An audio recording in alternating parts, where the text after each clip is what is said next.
안녕하세요. 14번째 시간입니다. 성경 속의 아브라함과 그 족장들 이야기를 한번 살펴볼 건데요. 창세기에 나오는 연대기를 역산해서 성경의 시간표로 재구성해 볼 필요가 있습니다. 창세기 11장에서 아브라함의 아버지 데라가 메소포타미아의 남부의 우르를 떠나서 하란으로 갔다라고 하는 이야기가 있죠. 이 데라가 하란에서 숨을 거두자 여호와는 아브라함에게 아버지 집을 떠나서 약속의 땅 가나안 지역으로 가라 라고 말씀을 하시는 거죠. 그 시기를 무엇으로 찾을 수 있겠습니까?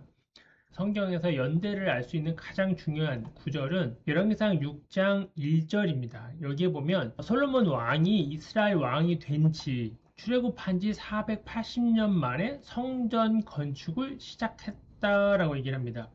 그러면 솔로몬의 통치 시간의 시작이 기원전 970년대고요. 성전 건립 시작점은 기원전 966년은 역사자들이 만장일치로 이 시기는 정확하다라고 이야기를 합니다. 그렇다면 열왕기상 6장 1절에 솔로몬의 재위 기간이 4년이니까요. 따라서 6장 1절에 따르면 출애굽은 솔로몬의 재위 4년인 966년으로부터 몇 년입니까? 480년이니까요.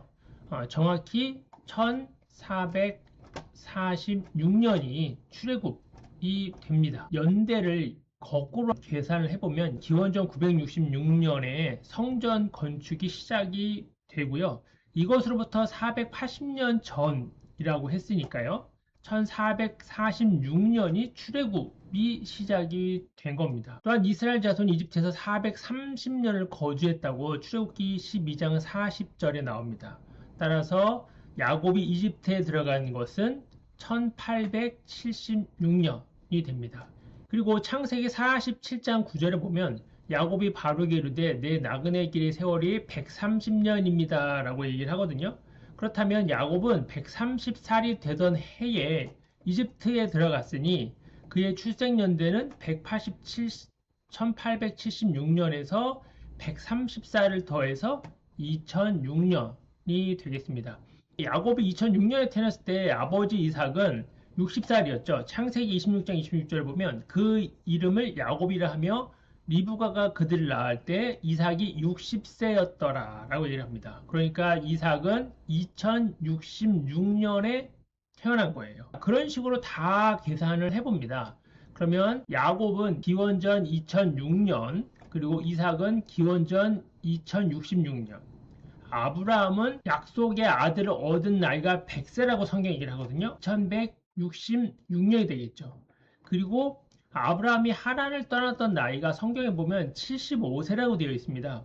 이 시기는요, 이집트 자체가 굉장히 역사적으로 쇠약해진 시기였습니다. 아브라함이 기근을 피해서 이집트로 들어간 시기가 역사적으로 이집트의 제1중간기, 기원전 2000년에서 2200년인데요. 이때는 파라오의 중앙 집권력이 붕괴되고 지역 영주들이 막 일어나게 되면서 아시아계 유목 집단들이 비교적 용이하게 국경을 오갈 수 있는 그러한 시기였습니다. 그러니 아브라함과 그의 가족들이 이쪽 지역을 자유롭게 왕래했다라는 것을 역사적으로 증명이 된다라고 말할 수 있겠죠. 간에 도착한 아브라함은 세겜에서 출발해서 베델, 아이, 네겔 그래서 순차적으로 이동하면서 여호와를 찬양하는 제사하는 단을 쌓았다라고 합니다. 이 경로는 서부 레반트 산악 루트와 정확히 일치합니다. 아주 중요한 전쟁이 창세기 14장에 나오는데요. 메소포타미아 일람 왕 그둘라오멜이 주도하는 4명의 왕이 다섯 연합군을 대파하는 이야기가 나옵니다. 이때에 롯이 끌려가게 되죠. 아브라함이 그의 사병과 함께 단까지 추적해서 급습해서 다시 조카 롯을 데려오는 길에 살레망 멜기세덱에게 10분의 1을 봉헌하는 이야기가 나오죠. 100세에 기적적으로 이삭을 얻고 그다음에 야곱이 형 에서의 복수를 피해서 외가로 피신했다가 레아와 라헬가 돌아오는 이야기가 있고요. 그다음에 요셉이 형들의 질투로 노예가 되었으나 나중에 총리가 되고 이 자기 형제들과 아빠 야곱을 모시고 고센 평원에 이주했다라는 이야기가 나오게 됩니다. 성경의 구절을 따라서 정확하게 시대를 역으로 환산해 봤는데요. 여기에서 약간의 모순이 좀 있습니다. 성경 구절 추산 연대를 살펴보면요. 아브라함 탄생이 2166년, 그리고 가나안 정착이 기원전 2091년, 이렇게 연대가 쭉 나오는데요. 여기서 가장 중요한 것은 바로 출애굽이 되겠죠. 기원전 1446년. 이 연대가 곧 성경에 있는 구절 자체를 가지고 그대로 덧셈을 해서 출애굽 대사건이 기원전 1446년이다 라고 하는 거죠. 15세기로 보는 것이 바로 이 구절의 근거해서입니다. 열왕기상 6장 1절. 이것이 가장 중요하다. 꼭 기억해 두시기 바라겠습니다. 그런데 여기에서 몇 가지 좀 아리송한 것이 있는데요. 첫 번째는 레위 가문 기준의 세대가 좀 이상하다라고 얘기를 합니다. 성경을 그대로 보는 것입니다. 출애굽기 12장 40절에 보면 레위로부터 모세와 아론에 이르는 세대라고 얘기를 해요.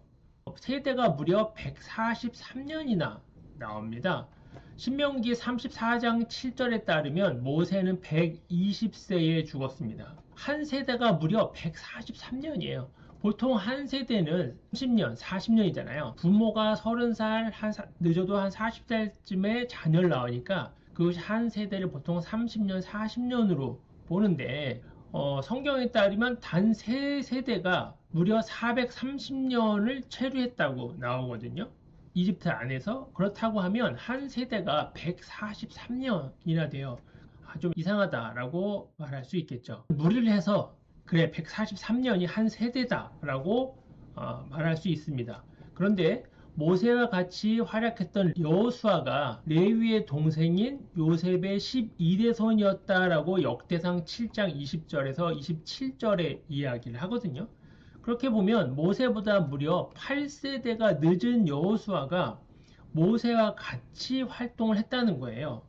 그러면 역대상 7장을 기준으로 세대를 따지면 요셉부터 여호수아까지 11세대는 평균 39년으로 적정하겠죠. 그죠? 열왕기상을 기준으로 했을 때는 평균이 39이니까 적정해요. 자, 그렇다고 해도 문제가 해결되지는 않습니다. 두 번째는요, 가나안의 고고학 발견과 그 발자취를 따라 보았을 때 성경 이야기랑 또 묘하게 어긋나는 부분이 있습니다. 가나안 지역의 정복은 1406년이 됩니다. 왜냐하면 출애굽이 1446년이죠. 근데 이 광야에서 40년 있었다고 했습니다. 그러니 빼기 40년을 하면 가나안 정복은 정확히 1406년이 됩니다.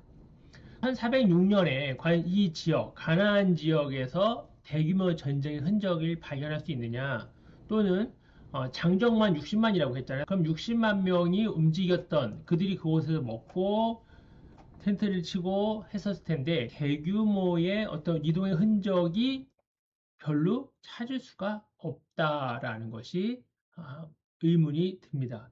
실제로 그러면 이런 대규모의 물질, 문화의 변동, 그리고 사람들의 많은 이동은 언제 있었느냐라고 보면 기원전 13세기 본격적으로 확인이 됩니다. 기원전 15세기랑 기원전 13세기 사이에는 한 200년 정도의 차이가 있다라고 말씀을 드립니다.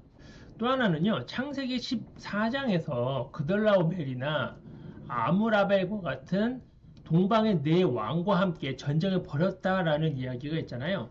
그런데 이 왕들의 인명이 당시의 메소포타미아의 서령문자 이 토판에서 그 이름을 찾을 수가 없어요. 아무라벨을 당시의 왕이었던, 메소포타미아 왕이었던 함무라비랑 비슷하게 볼 수 있지 않을까? 왜냐하면 이 발음은 약간 차이가 분명히 있을 수 있거든요. 근데 언어학적으로 아무리 찾아보려고 해도 아무라벨을 하무라비로 동일시하는 것이 너무 무리가 있었다라고 결론이 나옵니다. 그리고 그랄왕 아비멜렉, 또 헷세람 에브론, 보디발, 성경에 나오는 중요한 인물들이 어떤 증거가 드러나지 않은 것이죠. 물론 아직 못 찾은 것일 수도 있습니다. 그리고 워낙 고대의 오래된 기록들이니 그것이 다 남아있을 리는 없죠. 그렇다 하더라도 지금 말씀드린 몇 가지의 의구심들이 여전히 남아있다라고 말씀을 드리겠습니다. 결국은 이 이야기들은 후대에 업데이트가 되었을 것이다라고 보는 겁니다. 그러니까 본래 전승이 일어난 지 수백 년 뒤에 현대의 지명과 풍속들이 업데이트가 되었다라고 말씀을 드리는 것이죠. 갈대아를 우르를 떠나서 하란으로 갔다라고 하는데 이 갈대아의 명칭 자체가 시대착오적이 아니겠냐라는 거예요. 우르 지역을 지배한 갈대아라는 이것이 민족 명칭인데요. 이것은 기원전 878년에 아시리아 왕 아수르바니팔 2세의 비문에서야 역사적으로 최초로 발견이 됩니다. 그러니 아브라함이 2091년에 이 가나안 땅을 떠나서 왔다라고 하는 것으로 보면 너무 시간이 많이 차이가 나는 거죠. 무려 1200년 이상 차이가 나는 거니까요. 그렇다면 어떻게 된 것이냐라고 보면 성경을 모았던 편집했던 편집자가 조상 아브라함의 고향 우르를 당대 독자들이 이해하기 쉽도록 기원전 8세기, 7세기 명칭으로 소급해서 개정했다라고 말할 수 있습니다. 아주 중요한 논쟁이 바로 낙타였었어요. 요셉을 매매하던 미디안 대상들이 낙타를 타고 나오는 이야기가 창세기 37장에 나오는데요. 자, 이 낙타가 그러면 실제로 요셉 시대에 있었느냐라는 것을 봤을 때는 아니었어요. 실제로 요셉 시대에 낙타를 정말 상인들이 타고 다녔느냐라고 했을 때는 그렇지 않다라는 것이 일반화된 이야기였습니다. 기원전 12세기 이후에서야 낙타가 가축화가 된 거니까요. 한참 뒤에 얘기라는 겁니다. 그러나 최근에 여러 가지 발굴에 따르면 기원전 1800년대의 층에서도 낙타의 뼈가 나오게 됩니다. 그래서 부유한 소수 족장들이 낙타를 분명히 사용했을 것이다 라는 것이 확증이 되면서 오늘날에는 더 이상 낙타에 대한 논쟁은 나오지 않게 됩니다. 창세기 14장 14절에 나오는 단이라고 하는 것이 나오죠. 창세기 21장과 26장에 블레셋 사람들에 대한 언급도 나옵니다. 왜냐하면 이 단까지 추적했다고 하는데요. 원래 이곳 지명은 단이 아니라 라이스 지역이에요. 이 단이 언제 되느냐면 사사기 시대에 단 지파가 점령한 뒤에 비로소 이 지역을 단이라고 이야기를 합니다. 그러니 창세기 14장에서 단까지 추적했다는 말이 나오면 안 되고 라이스까지 추적했다라고 나와야 되는 것이 맞는 것이죠. 그리고 성경에서 아주 많이 등장하는 민족이 블레셋 사람들입니다. 다윗과 골리앗 이야기가 나오는 바로 이 블레셋 사람들이죠. 아브라함과 이삭이 블레셋 왕 아비멜렉과 이야기하는 것이 나오는데요. 해양민족인 블레셋은 기원전 1200년 이전에는 이스라엘이 있었던 이 가나안 지역, 이 레반트 연안에 정착한 흔적이 전혀 없어요. 성경의 역사성을 다시 한번 쭉 살펴보도록 하겠습니다. 먼저 기원전 10세기가 다윗이 통일 왕국을 세웠던 그 시기죠. 다윗과 솔로몬 시대가 되는데요. 다윗이 왕국을 세움으로써 나라가 체계를 갖춰갈 때 통일 왕국 건국 직후 국가적 정체성을 마련하고 거기에 따라서 그를 본격적으로 기록하고 그것의 역사의 흔적으로 남을 때가 되는 것이죠. 그 다음에 기원전 8세기, 7세기 이때가 히스기야 그리고 요시야 왕 때입니다. 그리고 기원전 6세기, 5세기 이때는 바벨론 포로기로 끌려갔을 때죠. 바벨론 포로기 정황 속에서 야 우리 이스라엘은 도대체 왜 망했느냐? 왜 이방인의 땅 바벨론에 와서 포로로 살게 되었느냐? 우리의 신앙이 어디서 잘못된 것인가? 라는 것을 다시 한번 되짚어보는 시기가 됩니다. 그리고 아주 중요하죠. 느헤미야 에스라와 같이 되돌아온 거예요. 예루살렘으로 돌아온 이스라엘 백성들이 본격적으로 하나님 율법을 다시 읽고 다시 깨우치고 실천하려고 노력한 그것이 바로 제2성전기죠. 기원전 538년경입니다. 이 네 번에 걸쳐서 성경이 많이 기록이 되고 또 다시 모아지고 했던 그러한 중요한 단계라고 볼 수 있겠죠. 예, 성경에 있는 숫자들, 성경에 있는 기록을 그대로 살펴보는 것은 매우 중요합니다.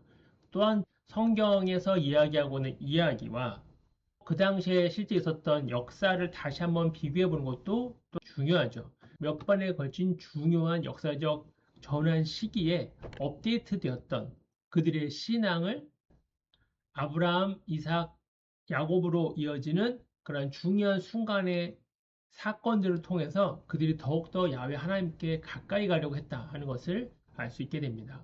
다음 시간에는요, 이 창세기 족장들의 이야기의 의미와 목적을 한번 살펴보도록 하겠습니다. 감사합니다.